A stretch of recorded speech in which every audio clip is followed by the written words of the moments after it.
4 இம்மாநிலத்தை மட்டுமல்ல இந்தியாவையே வழிநடத்திய திராவிடம் 5ஆம் ஆண்டில் அடியெடுத்து வைக்கிறது. திக்கெட்டும் பரவட்டும் திராவிடம். வந்தாச்சு தி சென்னை சில்க்ஸின் mega combo sale, summer chill out sale.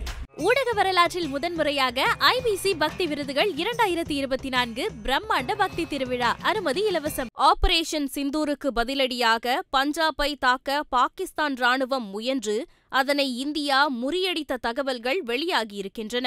சீக்கியர்களின் புனித தலமான பொற்கோயிலை குறிவைத்து பாகிஸ்தான் தாக்குதல் நடத்தியதாகவும் அதனை இந்தியா ராணுவம் முறியடித்ததாகவும் தகவல்கள் வெளியாகியிருக்கின்றன.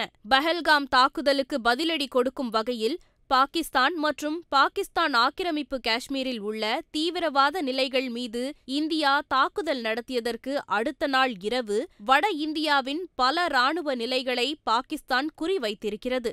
ஜம்மு, ஸ்ரீநகர், பதான்கோட், சண்டிகர் உள்ளிட்ட பகுதிகளை குறிவைத்து பாகிஸ்தான் நடத்தியிருக்கிறது.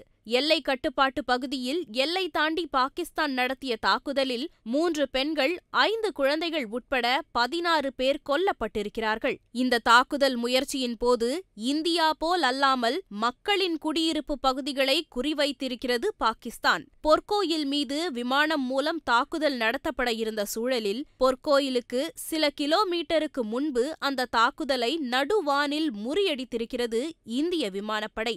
ஏவுகணைகளை தடுக்க S-400 அமைப்பை இந்திய ராணுவம் பயன்படுத்தியதாக கூறியிருக்கிறார் பாதுகாப்புத்துறை அமைச்சர் ராஜ்நாத் சிங். இந்த தாக்குதலுக்கான பதிலடியாக லாகூர் உள்ளிட்ட பாகிஸ்தான் பகுதிகளில் இந்திய ராணுவம் தாக்குதல் நடத்தியிருக்கிறது. முன்னதாக ஆபரேஷன் சிந்தூர் பற்றி நாட்டு மக்களுக்கு அறிவித்த செய்தியாளர் சந்திப்பில் பஹல்காம் தாக்குதலுக்கு பதிலடியாகவே ஆபரேஷன் சிந்தூர் மேற்கொள்ளப்பட்டது. அதுவும் பாகிஸ்தான் பொதுமக்களுக்கு பாதிப்பில்லாமல் தீவிரவாத நிலைகள் மீது மட்டுமே தாக்குதல் நடந்ததாகவும் இந்தியா அறிவித்திருந்தது.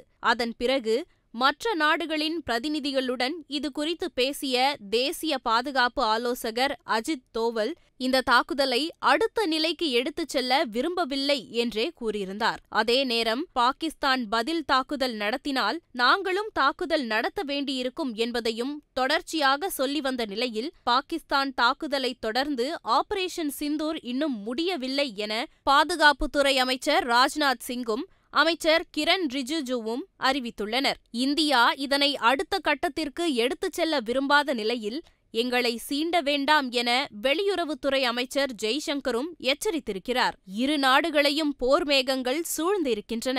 இரண்டும் அணு ஆயுத நாடுகள் என்பதால் போர் மூண்டால் ஏற்படும் விளைவுகளை நினைத்து பதட்டத்தில் இருக்கின்றன உலக நாடுகள். இந்தியா பாகிஸ்தானுக்கு இடையே ஒரு போரை நாங்கள் விரும்பவில்லை என ஐநா தெரிவித்திருக்கிறது. இந்தியா போரை விரும்பாத நிலையில் இந்தியாவை போருக்கு நிர்பந்தித்துக் கொண்டிருக்கிறது பாகிஸ்தான். இந்த சூழலை இந்தியா ராஜாங்க ரீதியாக சமாளிக்கப் போகிறதா அல்லது அடுத்த கட்ட ராணுவ நடவடிக்கையை மேற்கொள்ளப் போகிறதா என்பதை பொறுத்திருந்து பார்க்கலாம். 4 ஆண்டுகள் இம்மாநிலத்தை மட்டுமல்ல இந்தியாவையே வழிநடத்திய திராவிடம் 5ஆம் ஆண்டில் அடியெடுத்து வைக்கிறது. திக்கெட்டும் பரவட்டும் திராவிடம். வந்தாச்சு தி சென்னை சில்க்ஸின் mega combo sale, summer chill out sale.